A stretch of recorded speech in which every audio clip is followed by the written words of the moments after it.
Nah, pada kesempatan hari ini kita di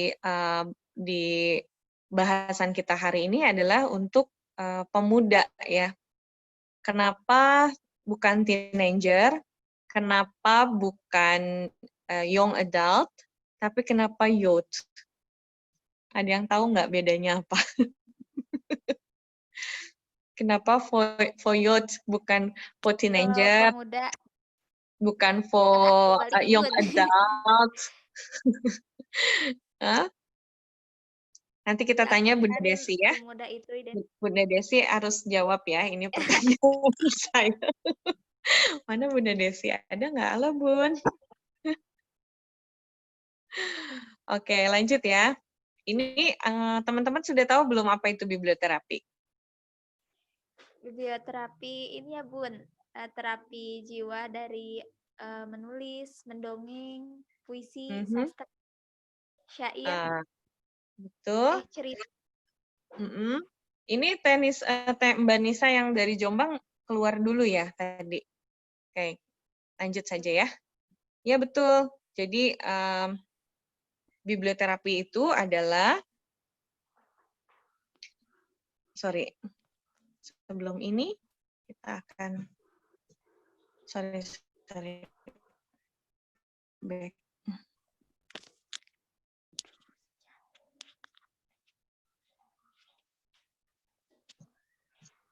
Kudu sambil berdiri gitu ya. Ini sudah langsung perkembangan dewasa awal ya. Nah, ini tentang biblioterapi. Apa itu biblioterapi? Jadi biblioterapi itu suatu pendekatan terapi atau healing menggunakan media seperti kisah, buku, kutipan motivasi. Dalam hal ini karena kita bicaranya tentang Quran, maka ada kitab suci Quran, ada juga lirik lagu, menggunakan puisi, sajak, bahkan film, foto, dokumen, surat gitu ya.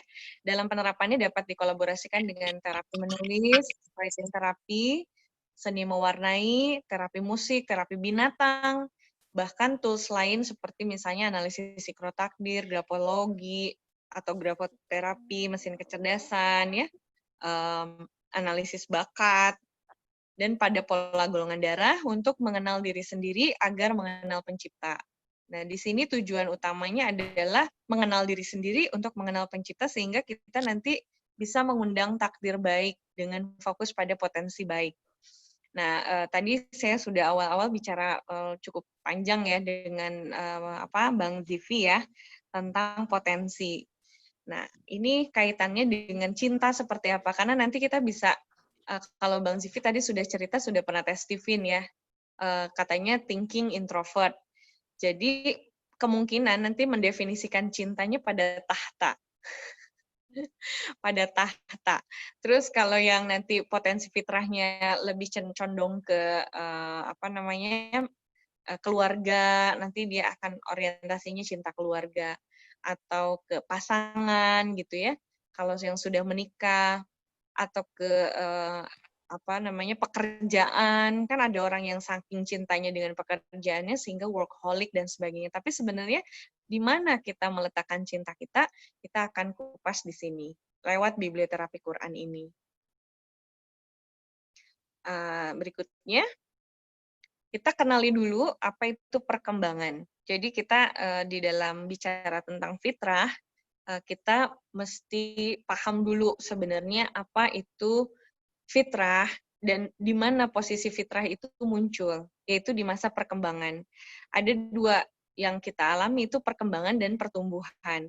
Nah, kalau bicara tentang pertumbuhan, berarti physically, kita akan melihat semuanya berdasarkan fisik. Sementara untuk perkembangan, kita bicara mentality, kita bicara sesuatu yang tak kasat mata, yang tidak bisa dilihat secara fisik, tapi akan mempengaruhi fisik juga sebetulnya. Jadi perkembangan ini lebih ke mental yang sifatnya mirip seperti aliran listrik ya. Kita tidak bisa melihat aliran listriknya, tapi kita bisa tahu bahwa sebuah lampu dialiri aliran listrik karena dia menyala gitu. Lampunya menyala karena ada aliran listrik di dalamnya. Nah, seperti itulah perkembangan. Nah, bagaimana perkembangan dewasa awal? Di sini disepakati bahwa kita sebetulnya kurang setuju atau cenderung tidak mengatakan bahwa ada usia peralihan dari anak-anak menuju dewasa, itu ada remaja namanya. Tapi sebenarnya kita mengatakan itu dewasa awal, sehingga peran-peran sentral di usia 14-15 tahun ya, seperti putra saya yang pertama itu sudah 14 tahun, artinya saya sudah mengamati memang betul kalau misalnya masih dibilang remaja itu kesannya masih bisa main-main gitu ya, masih bisa dibilang remaja itu tahapan mencari jati diri, sehingga dipuas-puasin lah ke hal-hal yang baru gitu, hal-hal baru yang mungkin cenderung kita melihatnya lebih sia-sia gitu. Padahal sebetulnya kalau dia disebut dewasa awal, karena dia sudah bisa mengikuti perkembangan secara kognitif ya, secara kognitif itu kita bicara soal bagaimana cara berpikirnya dia ya, kemudian ada afektif, cara dia merasa seperti apa, kemudian ada juga cara dia untuk bersosialisasinya seperti apa, emosinya seperti apa, itu kita bicara soal perkembangan di dewasa awal. Jadi di tahap ini seperti tadi Abang Zivi juga saya lihat memang pemikirannya sudah dewasa, dan ketika masa-masanya dia terjadi di jejaring sosial, di Facebook, ketika SMP kelas 3 saja sudah berani untuk beropini gitu di ruang maya yang dia bertemu dengan sosok orang yang tidak dia kenal gitu. Di masa remaja, di usia SMP gitu, kelas 3 atau kelas 2.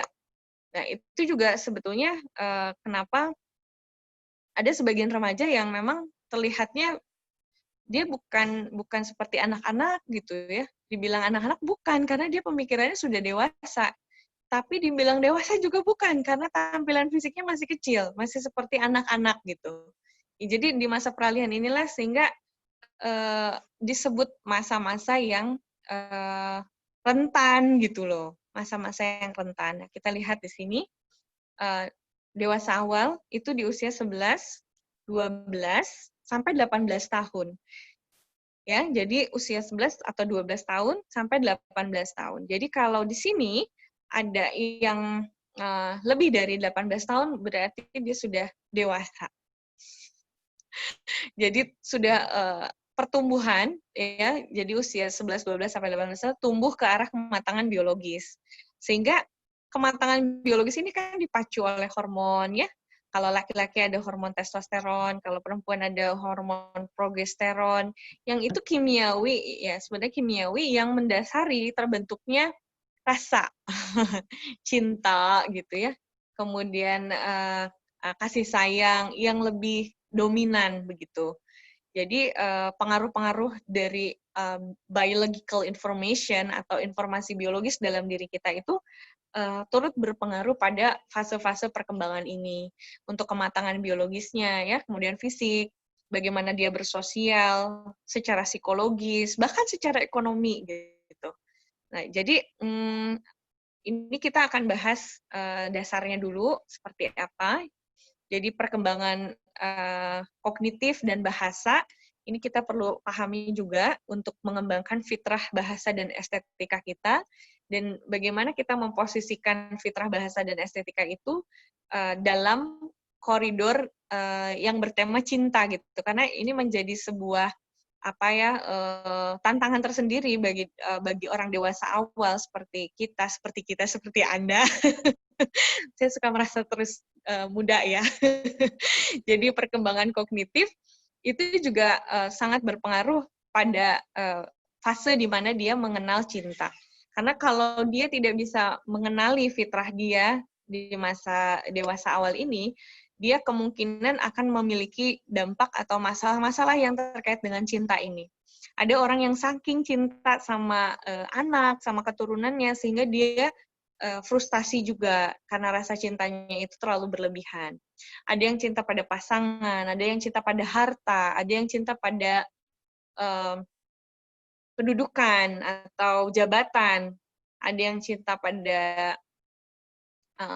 robnya tentu ya. Dan ini sebenarnya yang menjadi catatan penting nanti di akhir. Jadi untuk perkembangan kognitifnya, untuk dewasa awal itu membicarakan dan memecahkan persoalan yang tidak langsung berhubungan dengan dirinya sendiri.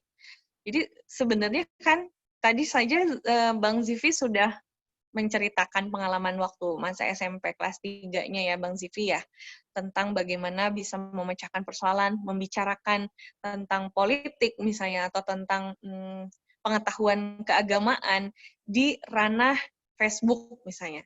Dan berhadapan dengan orang yang tidak dikenali, tidak dikenal secara close friend gitu lah, tidak kenal secara di dunia nyata tidak kenal, tapi di dunia maya bisa debat seperti itu.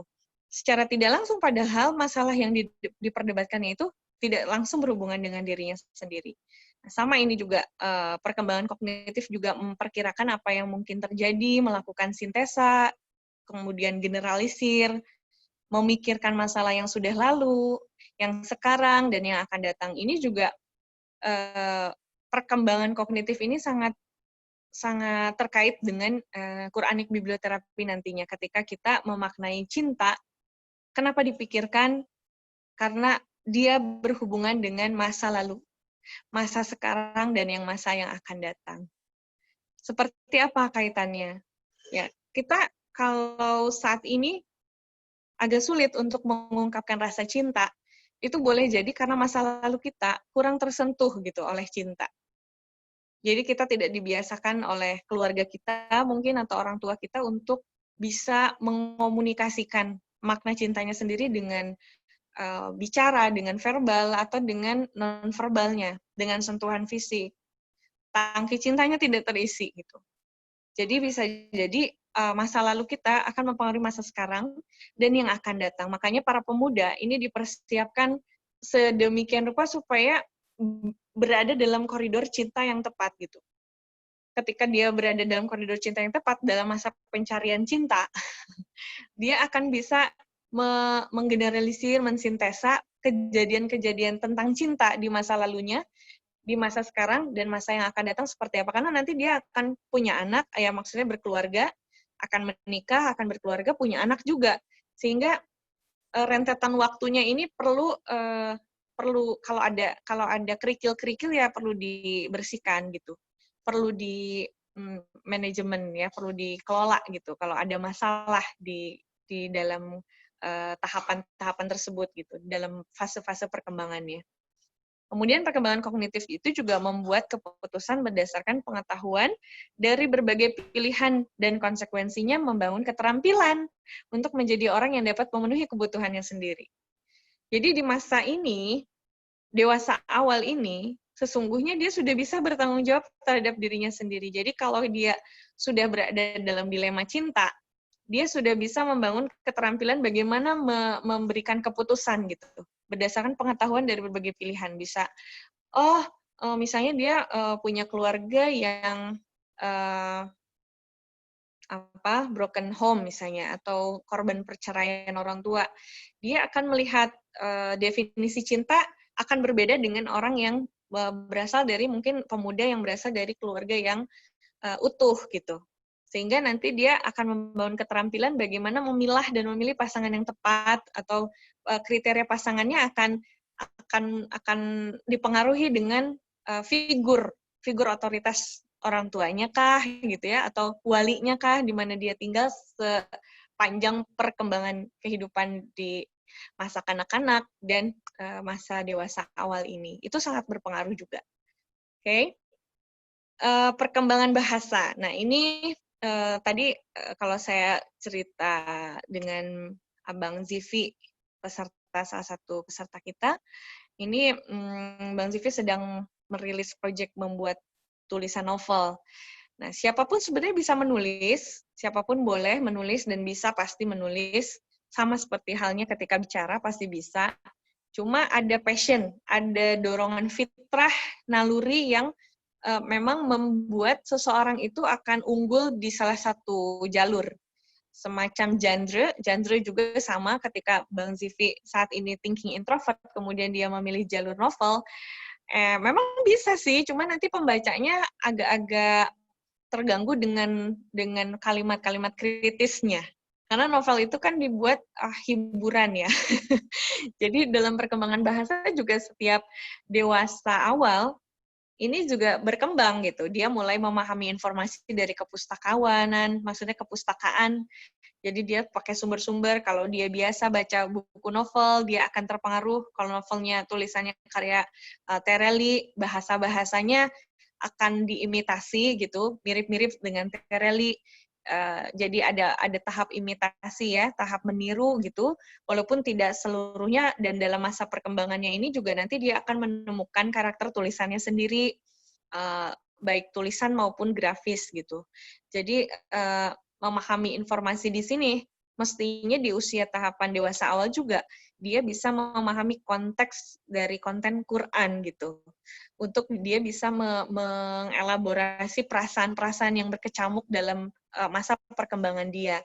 Misalnya dia sekarang sedang meningkat hormon testosteronnya untuk laki-laki dan hormon progesteron untuk perempuan, sehingga muncul tanda-tanda fisik ya. Kemudian secara perkembangan dia juga akan mulai ketertarikan dengan lawan jenis misalnya. Nah, seperti apa perkembangan bahasa ini muncul? Nah, di sini dia mulai memahami informasi kalau ciri-ciri orang suka sama dia itu kayak gini loh. Oh, kalau dia ciri-cirinya suka sama seseorang tuh dia sudah mulai bisa mengembangkan minatnya. Jadi minat dia terhadap seseorang, minat dia terhadap sesuatu itu bisa menjadi pendongkrak perkembangan bahasa dia. Dia sudah bisa nulis-nulis puisi, nulis diary, nulis puisi, nulis surat cinta, misalnya seperti itu ya, yang mengungkapkan perasaan-perasaan dia di masa saat ini, di masa perkembangan dewasa awal. Kemudian juga dia mempelajari minat untuk mempelajari bahasa asing, termasuk bahasa sandi, misalnya bahasa gaul. Kalau zamanan saya dulu, saya pernah punya bahasa sandi ya, kalau misalnya seperti ini, saya mau makan, dan itu diciptakan berdasarkan pertemanan aja. Kalau saya mau makan berarti sagayaga magaugu magagagan, misalnya. Pernah mengalami seperti itu tidak? Membuat bahasa-bahasa sandi di masa pertemanan. Halo, pada kemana ini ya? Kamu pernah? Oke, menyimak ya, jangan sampai ketiduran ya. Ini udah mau maghrib nih kalau kalau dilihat di jam. Oke, lanjut ya. Berespon juga di dalam perkembangan bahasa ini terhadap pesan media dan mulai mengembangkan kemampuan yang meningkat untuk menganalisis pesan-pesan tersebut. Jadi makanya di sini tuh usia dewasa awal itu senang banget mengungkapkan pandangannya, mengungkapkan opininya, kritisnya, daya kritisnya, kemudian pendapat-pendapatnya, kemudian kemampuan-kemampuan dia mensintesa dari informasi A, B, C, terus dia analisis sendiri, kemudian dia mau mengungkapkan itu, sehingga menggebu-gebu gitu, seolah-olah butuh sparring partner untuk bisa memecah gitu, untuk bisa membuat dia itu terfasilitasi gitu kemampuan untuk merespon pesan medianya. Jadi di sini memang perlu ada budaya yang dibangun di lingkungan sekitarnya untuk bisa mau berpikir secara kritis, tapi membangun gitu, bukan sekedar pemikiran-pemikiran yang tadi kalau Bang Zivi bilang kadar intelektualnya yang dihadapi misalnya lebih ke fisik gitu ya, penyerangan fisik, penyerangan kepada kata-kata yang tidak menyenangkan dan sebagainya, padahal di sini konteksnya mau mengembangkan ide, mengembangkan gagasan. Kayak banyak kompetisi-kompetisi debat yang dicari sebenarnya sama mereka yang di tahap perkembangan dewasa awal ini, karena mereka senang mengeksplorasi dan menganalisis pesan-pesan tersebut. Nah, jatuhnya seperti apa di dalam konteks keluarga, mungkin jadi suka seolah-olah seperti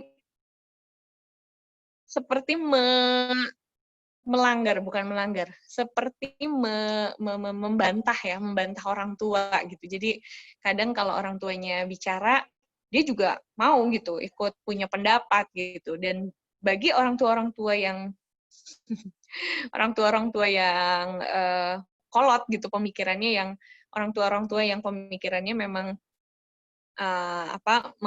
memposisikan dirinya itu sebagai orang tua, bukan sebagai kawan, bukan sebagai sahabat, bukan sebagai teman, itu pasti membuat dia merasa tersinggung, merasa tidak dihargai oleh anaknya yang sudah beranjak dewasa ini. Sementara dia tidak tahu gitu bahwa inilah perkembangan bahasa yang terjadi pada anaknya gitu. Dan di sini bahasa cintanya mulai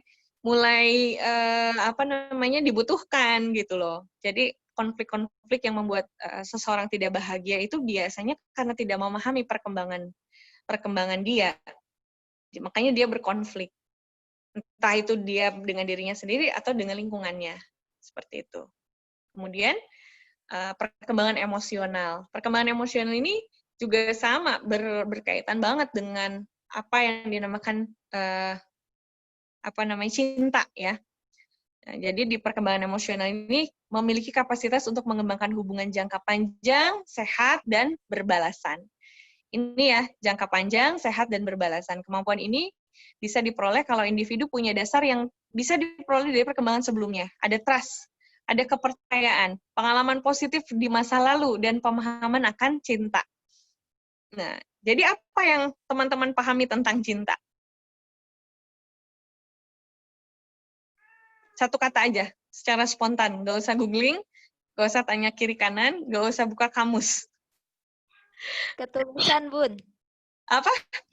Ketulusan. Ketulusan, oke. Ada lagi yang lain? Mutualisme, Bu. Apa?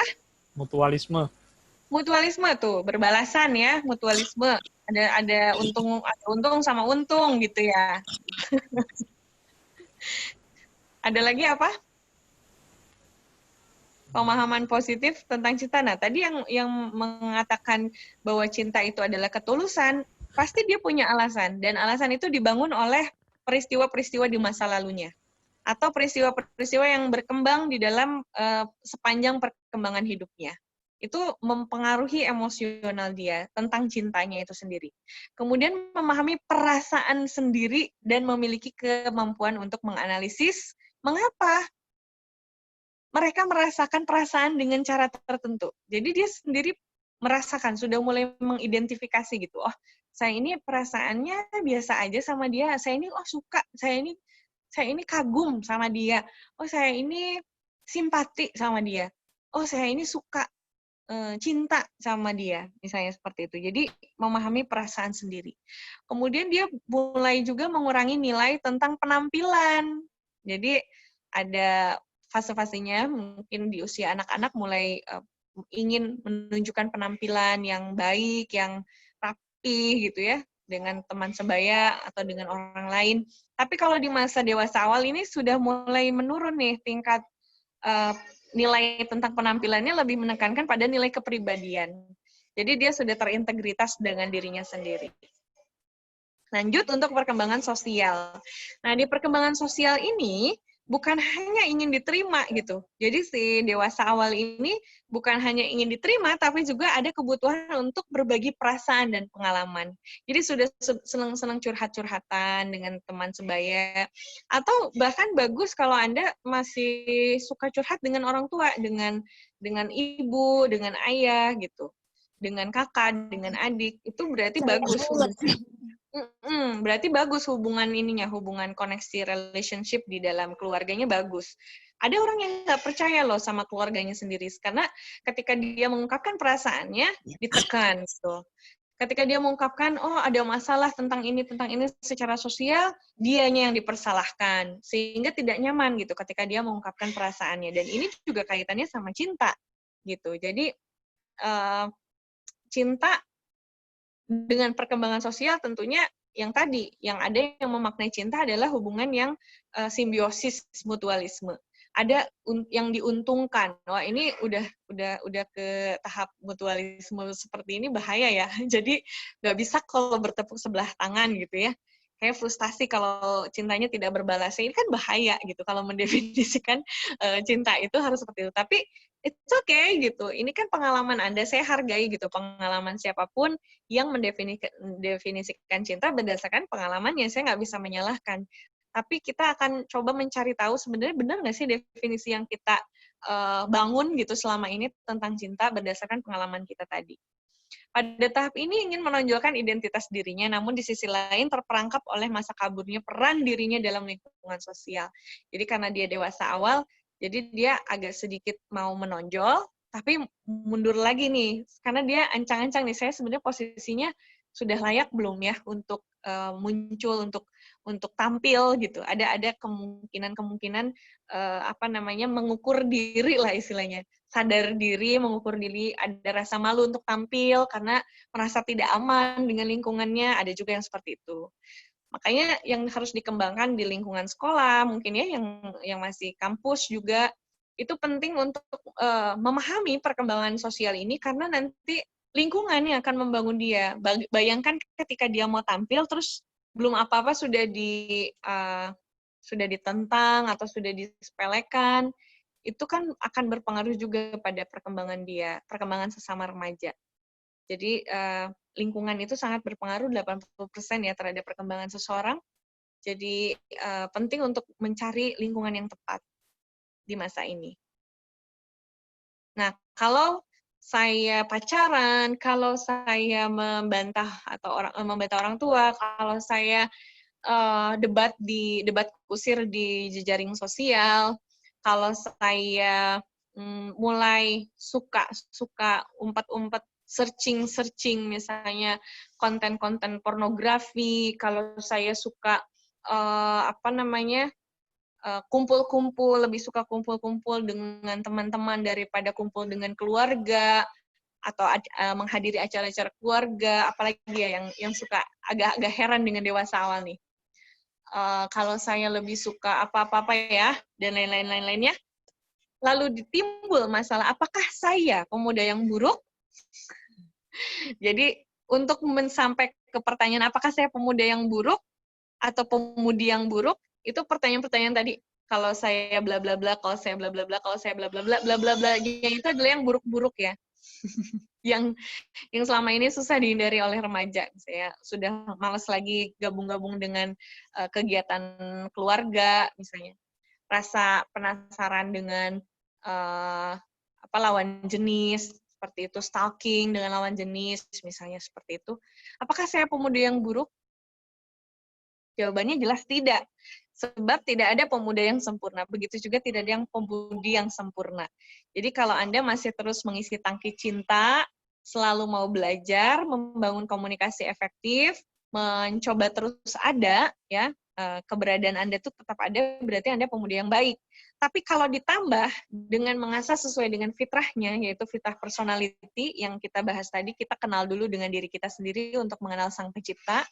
Kemudian kita naik ke mentality, kita punya mental yang terintegrasi, kita punya mentality yang baik. Mentality itu terkait dengan konsep diri dan harga diri.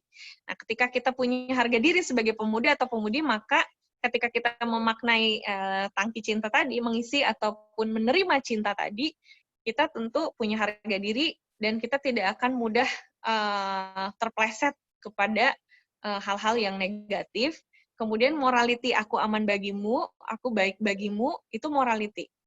Jadi hubungan kita dengan orang lain, dengan sosial, dengan sekitar, itu morality. Dan spirituality, ini kalau di piramid gitu ya, kalau di segitiga, ini tahapan yang paling mendasar dan besar itu personality. Jadi kita kenal dulu dengan diri kita sendiri, naik ke mentality, naik ke morality, baru spirituality. Ini di tahap spirituality ini di tingkatan paling tinggi gitu. Bagaimana ketika dia memahami setiap perkembangan, fase-fase perkembangannya dia, kehidupan dianya itu, dia sudah berorientasi kepada Rob penciptanya gitu.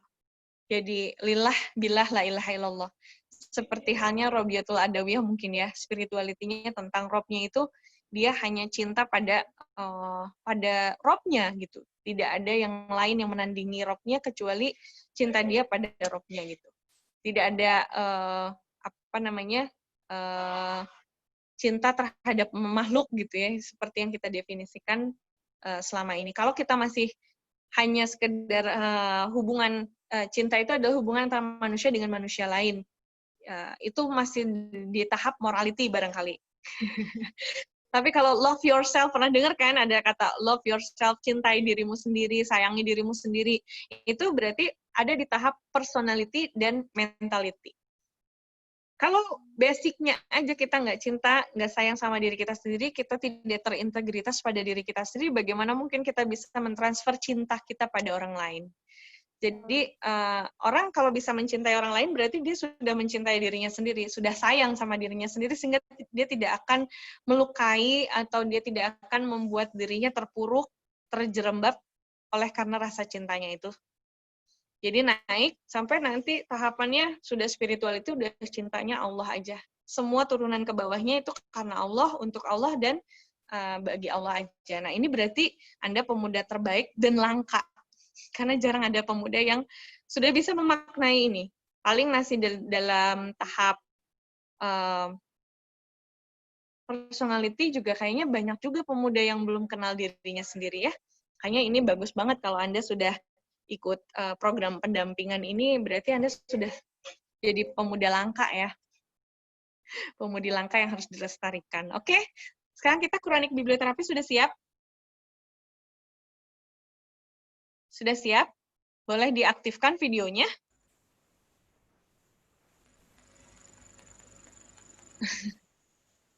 Kalau yang tidak ada videonya tidak apa-apa, tapi saya harap Anda sudah siap-siap dengan Quran terjemahannya, karena kita beberapa waktu lagi akan mencoba menggunakan Quranic Biblioterapi. Jadi saya ingin Anda lakukan ini secara spontan. Spontan artinya ketika Anda nanti buka ayat di dalam Quran terjemahan itu spontan, tidak direncanakan Anda mau dapat surat apa. Tapi yang jelas kita berdoa dulu dalam hati sama Allah, kita minta ditunjukkan ayat yang menunjukkan kondisi cinta kita saat ini. Jadi kita bilang, ya Allah tunjukkan satu buah ayat yang menunjukkan bagaimana cinta itu pada kehidupanku, pada kondisiku saat ini. Sudah siap? Siap, Bu. Oke. Ini spontan aja, ini sebenarnya menjadi bagian dari penelitian saya juga. Jadi saya sedang meneliti Quranic Biblioterapi, bagaimana orang bisa mendapat sebuah informasi dalam Quran itu secara spontan, seolah-olah dia melakukan komunikasi transendental gitu. Komunikasi ilahiyah sama Allah langsung. Karena Quran ini kan bukan sekedar doktrin, tapi dia petunjuk, hudalinas gitu, penunjuk yang baik. Sehingga ketika kita membuka Quran ini, kita akan mendapat ayat. Sebenarnya ayat-ayat tentang cinta ini tuh banyak banget. Saya sampai menemukan 30 surat tentang cinta. Tapi saya nggak mau semua ayat-ayat itu muncul dari saya untuk Anda. Tapi Anda sendiri menemukan ayat cinta Anda dengan Rabb Anda gitu. Siap? Siap, Bu. Oke, siap ya. Silakan hadirkan Allah di dalam hati-hati kita, kemudian hadirkan cinta kita, kemudian boleh dibarengi dengan istighfar juga dalam hati, dan minta petunjuk sama Allah, ya Allah tolong tunjukkan ayat cintamu yang saat ini betul-betul hamba-Mu ini butuhkan ya Allah. Siap? Buka ya, 1, 2, 3, buka. Lalu tunjuk ayatnya tanpa lihat. Kita lihat dapat terjemahannya surat apa. Oke? Sudah dapat? Saya dapatnya surat Saba, surat ke-34, barusan ayat 11. Saya bacakan ininya, terjemahannya. Ayat 11, yaitu, buatlah baju besi yang besar-besar, dan ukurlah anyamannya, dan kerjakanlah kebajikan. Sungguh, aku maha melihat apa yang kamu kerjakan. Wow, Masya Allah ya. Ini ngena banget buat saya. Ini ayat cinta Allah buat saya nih. Ayat cinta saya sore ini dari Allah. Dan ini buatlah baju besi ini perlu dimaknai. Apa sih sebenarnya? Ukurlah anyamannya dan kerjakanlah kebajikan. Jadi secara tidak langsung Allah tuh menyuruh membuat representasi syukur lah di sini ayatnya. Jadi ukurlah anyamannya, kemudian kerjakanlah kebajikan, sungguh aku melihat apa yang kamu kerjakan. Jadi no worries, jangan pikirin misalnya mungkin ya tadi sedikit ada rasa mungkin di dalam hati saya, ini kok pesertanya dikit amat yang datang ya. Apa saya yang salah, apa gimana gitu. Kok pesertanya yang gabung cuma 2 orang misalnya ya seperti tadi. Tapi kata Allah tuh ayat cintanya bikin katanya gini, kerjakanlah kebajikan, sungguh aku mau melihat apa yang kamu kerjakan. Jadi ini tuh seperti ayat yang membasuh gitu ya, kayak kalau siang hari kita terik gitu, kemudian tersiram air jes gitu ya, kayak jes gitu. Nah coba saya pengen tahu Anda dapat ayatnya apa? Siapa dulu nih? Bang Zivi boleh disebutkan dapat ayatnya apa? Dapatnya Al-Hajj ayat 76, Bu. Oke, surat Al-Hajj. Masya Allah. Coba dibaca terjemahannya. Al-Hajj Ya ayat, Allah. surat kedua-dua ayat 76 ya? Iya, Bu. Oke, silakan dibaca. Dia Allah mengetahui apa yang di hadapan mereka dan apa yang di belakang mereka, dan hanya kepada Allah dikembalikan segala urusan. Masya Allah, ini ayat cintanya Allah buat Bang Zivi. Dia, Allah mengetahui apa yang di hadapan mereka dan apa yang di belakang mereka. Dan hanya kepada Allah dikembalikan segala urusan. Kang Zivi saat ini sedang menghadapi urusan yang pelik. Pelik apa, Bu? Hah? Pelik itu apa? Pelik itu yang susah, yang sulit gitu. Urusannya dalam gitu. Urusannya penting. Urusan yang bukan biasa-biasa. Ya nggak? Bisa Sedang dibilang menghadapi itu nggak? Hah? Bisa dibilang ada sih. Bisa dibilang ada sih. Oke. Apa yang Kang Zivi maknai ayat cintanya dari Allah nih? Coba belajar untuk, kan tadi lagi masa dewasa muda ini, dewasa awal ini sedang mengembangkan keterampilan informasi ya. Nah, ini tuh ibaratnya informasi. Jadi kita ambil spontan, ini ayat cinta yang Allah kasih buat Kang Zivi, buat Abang Zivi, kira-kira apa nih Bang Zivi memaknainya? Kalau saya terfokus ini yang Allah mengetahui apa yang di hadapan mereka dan apa yang di belakang mereka. Jadi maksudnya ya, yang sudah saya lalui itu udah Allah tentukan, dan yang akan saya hadapi pun udah Allah tentukan. Dan jadi saya mencoba dan Allah pasti memberikan, kalau memberikan cobaan itu pasti yang tidak akan melampaui batas hambanya, itu kemampuan hambanya. Jadi kalau misalnya ke depan saya akan dapat cobaan, saya yakin Allah itu nggak akan menguji saya lebih berat dari yang saya mampu. Kalau dapat nikmat, ya akan saya syukuri. Yakin. Tahu? Yakin itu, yakin. Itu sih yang saya dapat. Yakin ya, oke. Terus di ayat terakhirnya, dan hanya kepada Allah dikembalikan segala urusan. Itu nenangin banget nggak sih? Iya. Nenangin banget ya. Jadi kayak nyuruh kita tawakal gitu ya. Jadi ya udah kembaliin aja, mau itu baik, mau itu buruk, apa yang diomongin sama orang di belakang atau sama orang di depanmu itu udah dikembalikan aja, karena Allah yang tahu segala urusan, gitu ya? Iya. Nah ini kan sebenarnya kayak komunikasi cinta gitu. Kita sama Allah bisa sampai terkoneksi sampai sedemikian rupa rasa cintanya itu, karena kita seolah-olah ngomong, seolah-olah bicara secara efektif sama Allah, bener nggak? Iya. Nah, jadi di dalam Quranic Biblioterapi hari ini, Kang Zivi dapat surat Al-Hajj ayat 76. Oke, yang lain? Saya dapat Saba ayat 11. Yang lain dapat apa? Surat apa?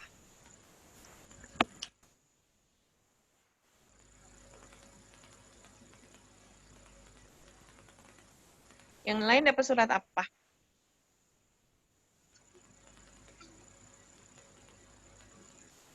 Yang lain? Ada yang mau sharing dapat surat apa? Mas Aziz? Atau siapa ini? Teh Alma?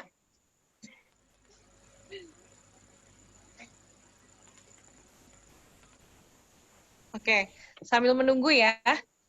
Jadi sebenarnya cinta di dalam tingkatan dalam Al-Quran ini sudah ada, dan Anda, teman-teman, bisa buka di surat Al-Ma'idah ayat 54, kemudian Al-Imran ayat 31, Al-Baqarah ayat 165, itu semua ada tahapan-tahapan cinta berdasarkan titah Al-Quran gitu ya, yang ada di dalam Al-Qurannya sendiri. Nah sekarang, karena waktunya sudah mau maghrib, tapi saya ingin pengembangan dari ayat cinta yang Anda dapat dari spontanitas barusan, itu dibuat puisi atau syairnya. Jadi terinspirasi dari ayat misalnya Al-Hajj, ayat 76 tadi, apa yang Anda maknai tentang cinta dari ayat tersebut, itu dibuat syair atau puisinya. Siap? Siap, Bu. Oke. Spontan ya? Spontan. Sekarang spontan, langsung dibuat, ditulis, langsung di-capture, langsung nanti dikirim lewat WhatsApp di grup, oke? Oke. Oke, baik. Itu nanti dapat suratnya apa? Mas Aziz juga sama, dapat surat apa?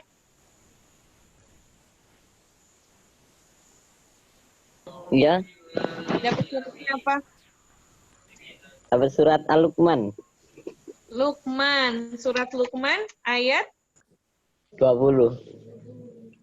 surat Luqman ayat 20. Boleh, silakan dibaca apa ayat isi ayatnya. Artinya, Iya, betul. tidakkah kamu memperhatikan bahwa Allah telah menundukkan apa yang ada di langit dan apa yang ada di bumi untuk kepentinganmu dan menyempurnakan nikmatnya untuk lahir dan batin. Tetapi di antara manusia ada yang membantah tentang keesaan Allah tanpa ilmu atau petunjuk dan tanpa kitab yang memberi penerangan. Masya Allah. Ini terasa nggak sama Mas Aziz ini sebagai representasi dari cinta? Makna cintanya Allah tuh, atau makna cintanya Mas Aziz tuh ada di sini nih, ada di ayat 20 di Luqman. Apa yang dipahami dari ayat ini? Apa ya?